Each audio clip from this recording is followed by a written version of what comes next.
بسم اللہ الرحمن الرحیم۔ ایک سوال ہے کہ ایک شخص کہتا ہے کہ قومی ترانے کے وقت کھڑا ہونا یہ شرک ہے، کھڑے ہونا یہ عبادت کا حصہ ہے، اس لیے میرے نزدیک تم وطن کی نماز پڑھ رہے ہو، وطن تمہارا معبود ہے، تم وطن کی حمد کرتے ہو۔ پھر وہ خود ہی کہتا ہے کہ مجھے لوگ کہتے ہیں کہ اقبال ڈے وغیرہ پر مجھے دعوت دیتے ہیں، مجھے بلاتے ہیں، کہتے ہیں کہ میں ان تقریبات کا مقرر نہیں ہوں، مگر جب لوگ زور دیتے ہیں تو پھر میں چلا جاتا ہوں، لیکن جب قومی ترانہ پڑھا جا رہا ہوتا ہے تو لوگ سارے کھڑے ہو جاتے ہیں، وہ شرک میں مبتلا ہو جاتے ہیں، لیکن میں مومن جو بیٹھا رہتا ہوں۔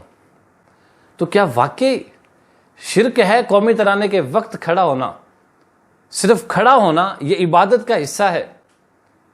ہم وطن سے محبت کرتے ہیں یا وطن کی نماز پڑھتے ہیں؟ ہم وطن کو معبود سمجھتے ہیں یا ایک خدا جو ہمارا معبود ہے اس کی اطاعت سمجھتے ہیں؟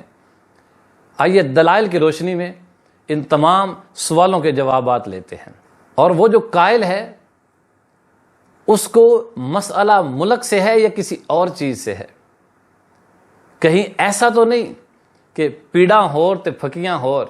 سب سے پہلے شرک کیا ہوتا ہے؟ اللہ رب العزت کی ذات و صفات میں کسی کو شریک ماننا یہ شرک ہے۔ اس کی 3 قسمیں ہیں: شرک فی الذات، شرک فی الصفات اور شرک فی العبادت۔ شرک فی الذات سے مراد یہ ہے کہ کسی اور کو، غیر اللہ کو اللہ رب العزت جیسا خدا سمجھنا، اس کی خدائی میں حصہ کسی اور کا سمجھنا۔ اور شرک فی الصفات سے مراد ہے کہ جو صفات اللہ رب العزت کی ہے وہ کسی اور کے لیے ثابت کرنا، یہ شرک فی الصفات ہے۔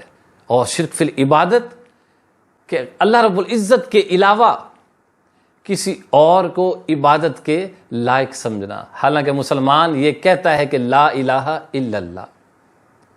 وہ جب قومی ترانے کے لیے بھی کھڑا ہوتا ہے تو اس کے دل میں جہاں محبت وطن کی ہے وہاں سب سے پہلے اپنے رب کی وہ حمد و ثنا بیان کرتا ہے کہ مولا تیرا شکر ہے تو نے ہمیں آزاد وطن عطا فرمایا۔ یہ تینوں کی تینوں قسمیں یہاں پر نہیں پائی جاتی۔ وطن کی محبت میں کھڑا ہونا، قومی ترانے کے ادب میں، محبت میں، احترام میں، تعظیم میں کھڑا ہونا یہ شرک نہیں ہے، کیونکہ رسول اللہ صلی اللہ تعالیٰ علیہ وآلہ وسلم کی احادیث طیبہ سے یہ بات ثابت ہے کہ آپ صلی اللہ تعالیٰ علیہ وآلہ وسلم کے سامنے لوگ تعظیماً کھڑا ہوتے، بلکہ بخاری شریف، مسلم شریف، ابو داؤد شریف میں یہ حدیث پاک ہے۔ پیارے آقا صلی اللہ تعالیٰ علیہ وسلم نے انصار کو مخاطب کر کے فرمایا کہ قوموا الی سیدکم او خیرکم، کہ اے انصار کی قوم، کہ جب تمہارے سردار تمہارے پاس آیا کریں یا وہ لوگ آئیں جو تم سے بہتر ہوں تو پھر کھڑے ہو جایا کرو۔ اگر کھڑا ہونا یہ شرک ہوتا، اب ظاہر سی بات ہے جو بڑا آ رہا ہے اس کی تعظیم کے لیے کھڑا ہوا جا رہا ہے، بلکہ رسول اللہ صلی اللہ تعالیٰ علیہ وسلم جو شرک ختم فرمانے آئے ہیں وہ خود حکم ارشاد فرما رہے ہیں کہ تمہارا جو بڑا آئے، تم سے بہتر آئے، تمہارا سردار آئے تو کھڑے ہو جایا کرو۔ اس کا مطلب ہے کہ کھڑا ہونا یہ ایسا نہیں کہ ہم کسی اور کی عبادت میں لگ گئے۔ تعظیماً کھڑا ہونا یہ شرک نہیں ہے۔ اگر یہ شرک ہے تو پھر بتائیں کیا پاکستان پورا کا پورا مشرک ہے؟ کیا ہندوستان کے جتنے مسلمان ہیں وہ سارے مشرک ہیں؟ کیا مسلمان دنیا میں جتنے بھی موجود ہیں وہ سارے مشرک ہیں؟ نہیں۔ کیوں؟ کیونکہ ہر مسلمان کسی نہ کسی کے لیے تعظیماً کھڑا ہوتا ہے۔ کیا مدارس میں جب استاد محترم کلاس میں تشریف لاتے ہیں بچے کھڑے نہیں ہوتے؟ کیا اسکول کالجز میں جب ٹیچر کلاس میں آتا ہے تو کلاس اسٹینڈ کر کے وہ سارے بچے کھڑے نہیں ہو جاتے؟ کھڑے ہوتے ہیں۔ کیا کوئی سکول ایسا ہے، کوئی کالج ایسا ہے جہاں پہ قومی ترانہ نہ ہو؟ قومی ترانے کے ساتھ جو میوزک ہے اس کی بات نہیں ہو رہی، صرف قومی ترانے کی بات ہو رہی ہے. میوزک تو کبھی بھی درست نہیں ہو سکتا، جائز نہیں ہو سکتا.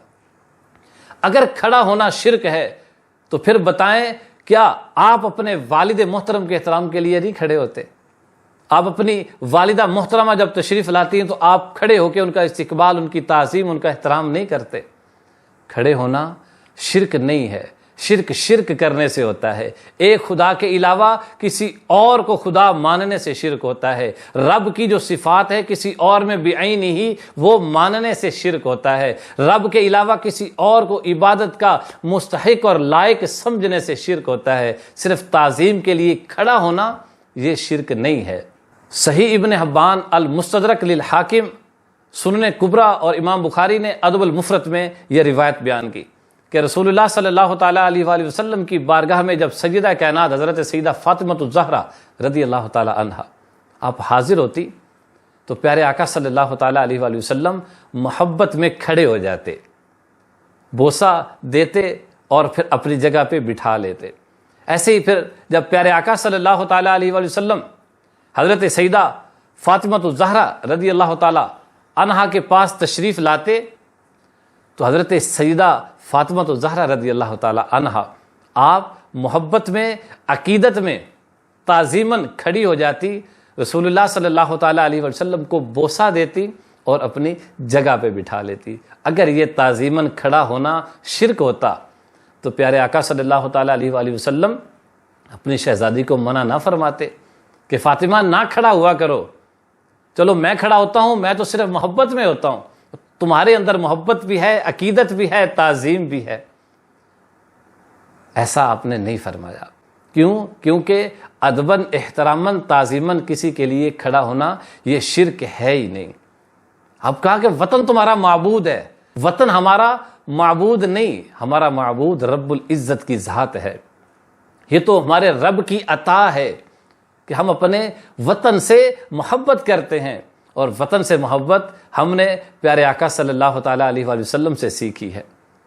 ورقہ بن نوفل کے پاس پیارے آقا صلی اللہ تعالیٰ علیہ وآلہ وسلم جب تشریف لے کر گئے نا تو اس نے آپ کو جو 3 بنیادی باتیں جو عرض کی نا وہ یہ تھیں. ایک تو اس نے کہا کہ آپ کی قوم جو ہے وہ آپ کو جھٹلائے گی، آپ کی تکذیب کرے گی. پھر دوسری بات اس نے کی کہ آپ کو بہت زیادہ آپ کی قوم آپ کو تکلیف دے گی. اور جو تیسری بات تھی بڑی قابل غور ہے، اس نے کہا کہ آپ کی قوم آپ کو اپنے وطن سے نکال دے گی. اب جب تیسری بات ہمارے آقا صلی اللہ تعالیٰ علیہ وآلہ وسلم نے سنی نا اور فرمایا کہ آوا مخرجیہ، میری قوم مجھے میرے وطن سے نکالے گی. پہلی 2 باتیں تکذیب بھی ہوئی اور آپ کی قوم آپ کو تکلیف دے گی. رسول اللہ صلی اللہ تعالیٰ علیہ وآلہ وسلم اس پر حیران نہیں ہوئے. وطن کی محبت، پوچھا کہ مجھے میرے وطن سے نکال دے گی. امام سہیلی لکھتے ہیں روض الانف میں کہ ففی ھذا دلیل علی حب الوطن وشدت مفارقتہ علی النفس، کہ وطن کی محبت پر یہ زبردست دلیل ہے اور پیارے آقا صلی اللہ تعالیٰ علیہ وآلہ وسلم کے نفس مبارک پر کس قدر گراں گزرتا کہ وطن سے دوری ہو جائے گی.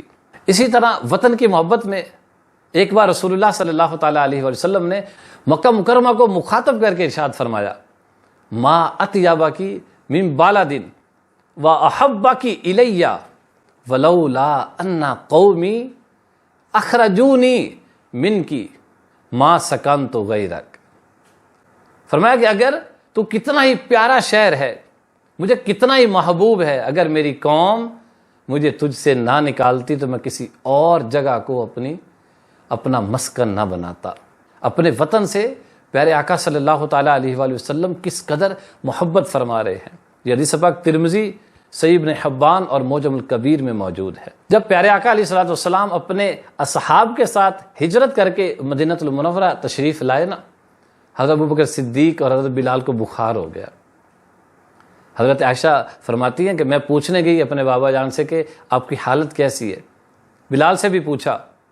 جب وہ تھوڑا بہتر ہوئے نا تو وہ مکہ المکرمہ کی محبت میں اشعار پڑھنے لگ گئے. فرماتی ہیں کہ میں نے آ کے رسول اللہ صلی اللہ تعالیٰ علیہ وسلم کو یہ ساری بات بتائی. یہ بخاری شریف کی حدیث پاک ہے. تو پیارے آقا علیہ السلام نے اللہ رب العزت کی بارگاہ میں دعا کی کہ اللہم حبب الینا المدینۃ کحبنا مکۃ او اشد. یا اللہ جتنا تو نے ہمیں مکہ محبوب ہمارے لیے بنایا، مدینے کو بھی ویسے محبوب بنا دے. جتنا پیار ہم مکہ سے کرتے ہیں ہمارے دلوں میں، مدینہ المنورہ کی محبت بھی ایسے ہی ڈال دے. پھر عرض کیا مولا بلکہ او اشدہ، اس سے بھی زیادہ بنا دے، اس سے بھی زیادہ ہمارے دلوں میں جو مدینہ المنورہ کی محبت عطا فرما دے. بخاری شریف، ترمذی شریف اور مسند امام احمد بن حنبل میں حدیث پاک ہے کہ حضرت انس رضی اللہ تعالیٰ عنہ روایت کرتے ہیں کہ ان النبی صلی اللہ تعالیٰ علیہ وآلہ وسلم کان اذا قادم من سفر فنظر الى جدرات المدینۃ اودع راحلتہ وان کان علی دابۃ حرکہا من حبها. حضرت انس فرماتے ہیں کہ پیارے آقا صلی اللہ تعالیٰ علیہ وآلہ وسلم جب کہیں سفر پر باہر تشریف لے جاتے اور جب واپس آ رہے ہوتے، جیسے ہی مدینہ المنورہ کی دیواروں کو دور سے دیکھتے اپنی سواری کو تیز کر لیتے، اور اگر کسی اور آپ جانور پر سوار ہوتے پھر اس کو حرکت دیتے، اس کو ایڑی مارتے تاکہ وہ جلدی پہنچے. امام عسقلانی فتح الباری میں ارشاد فرماتے ہیں وفی الحدیث دلالۃ علی فضل المدینۃ وعلی مشروعیت حب الوطن والحنین الیہ. امام عسقلانی فرماتے ہیں کہ مدینہ المنورہ کی فضیلت پر یہ زبردست یہ حدیث دلیل ہے، اور اپنے وطن سے محبت کے جواز پر یہ زبردست دلیل ہے. وطن سے محبت نماز نہیں، وطن سے محبت نماز نہیں ہے، وطن کی محبت میں کھڑا ہونا یہ نماز نہیں ہے، بلکہ وطن سے محبت یہ حدیث سے ثابت ہے. اور پھر کہتے ہیں والحنین الیہ، اور وطن کی محبت میں مشتاق ہونا، تڑپنا، یہ اس حدیث سے ثابت ہے. مدینہ المنورہ کے لیے تڑپنا اس حدیث سے ثابت ہے. تو وطن کی حمد جو ہے یہ وطن کی نماز نہیں ہے. حضرت سیدہ عائشہ صدیقہ رضی اللہ تعالی عنہا آپ فرماتی ہیں کہ ایک شخص نا مکہ المکرمہ سے مدینہ آیا، تو میں نے اس سے پوچھا کہ ذرا مکہ کے حالات تو بتائیں. یہ کہتا ہے کہ تم اپنے وطن کی محبت میں اس کی تعریفیں بیان کر رہے ہو. اللہ کے بندے، ہم اس کو خدا تو نہیں کہہ رہے، ہم خدا تو کہتے ہیں کہ قل هو اللہ احد اللہ الصمد لم یلد ولم یولد ولم یکن لہ کفوا احد. ہم تو اپنے رب سے اسی وطن کے لیے دعا کرتے ہیں، اس کا سایہ رحمت مانگتے ہیں اس قومی ترانے میں. حضرت عائشہ فرماتی ہیں کہ میں نے اس سے کہا کہ ذرا ہمیں مکہ المکرمہ کے حالات تو بتائیں. تو وہ شخص مکہ المکرمہ کے فضائل بیان کرنے لگ گیا. ہم قومی ترانے میں کیا کرتے ہیں؟ اپنے ملک کی باتیں کرتے ہیں. جو ہمارے رب نے جو ہمیں اتنی بڑی نعمت عطا کی ہے اس نعمت کا چرچا کرتے ہیں، اور پھر آخر میں رب سے جو اس نے نعمت دی اس کے اوپر اپنی رحمت کا جو سایہ ہے اس کی دعا کرتے ہیں. اس شخص نے فضائل مکہ شروع کر دیے. پیارے آقا صلی اللہ تعالیٰ علیہ وآلہ وسلم کی جو چشمان مبارکہ تھی ان سے آنسو جاری ہو گئے، اور آپ نے ارشاد فرمایا لا تشوقنا یا فلانو، اے فلان ہمارے شوق کو نہ بڑھا. ایک اور روایت میں داعی القلوب تقر، ہمارے دلوں کو چھوڑ دو، بس کرو اور نہ سناؤ، ہمارے دلوں کو اس شہر میں قرار پکڑنے دو. یہ جو روایت ہے سیرت حلبیہ اور امام زرقانی کی شرح زرقانی میں موجود ہے. اب دیکھیں کہ پیارے آقا صلی اللہ تعالیٰ علیہ وآلہ وسلم کے سامنے انہوں نے وطن کی محبت میں باتیں سنائیں، وطن کی تعریف کی، مکہ المکرمہ کی تعریف کی. رسول اللہ صلی اللہ تعالیٰ علیہ وآلہ وسلم نے اس لیے منع نہیں فرمایا کہ یہ شرک ہے، یہ تم معبود سمجھ رہے ہو، مکہ کو تم خدا سمجھ رہے ہو، بلکہ رسول اللہ صلی اللہ تعالیٰ علیہ وآلہ وسلم محبت میں آپ کی آنکھوں سے آنسو جاری ہو گئے. اور فرمایا اور نہ تڑپاؤ. اور یہ بات کہ اقبال ڈے وغیرہ پر مجھے بلایا جاتا ہے اور میں ان تقریبات کا مقرر تو ہوں نہیں، مگر جب لوگ زور دیتے ہیں تو میں پھر چلا جاتا ہوں۔ اب یہ ایک بار جانے کی بات نہیں کر رہا، یعنی کئی بار جب لوگ زور دیتے ہیں تو پھر چلا جاتا ہے، اس کو پتہ ہے وہاں شرک ہونا ہے، اس کے باوجود بھی چلا جاتا ہے۔ پھر اس پکے مومن کی شان یہ دیکھیں، بلکہ فخر سے یہ بتا رہا ہے کہ جب قومی ترانہ پڑھا جاتا ہے تو یہ پکا مومن کھڑا نہیں ہوتا، شرک ہو رہا ہے، چاروں طرف شرک ہے، اور ایک مومن اندر بیٹھا ہے۔ کیا اس کا ایمان اتنا بھی مضبوط نہیں کہ وہاں سے اٹھ کر کے چلا جائے کہ یہ رب کی نافرمانی ہو رہی ہے؟ اب شرک سے بڑا پھر کیا رہ گیا؟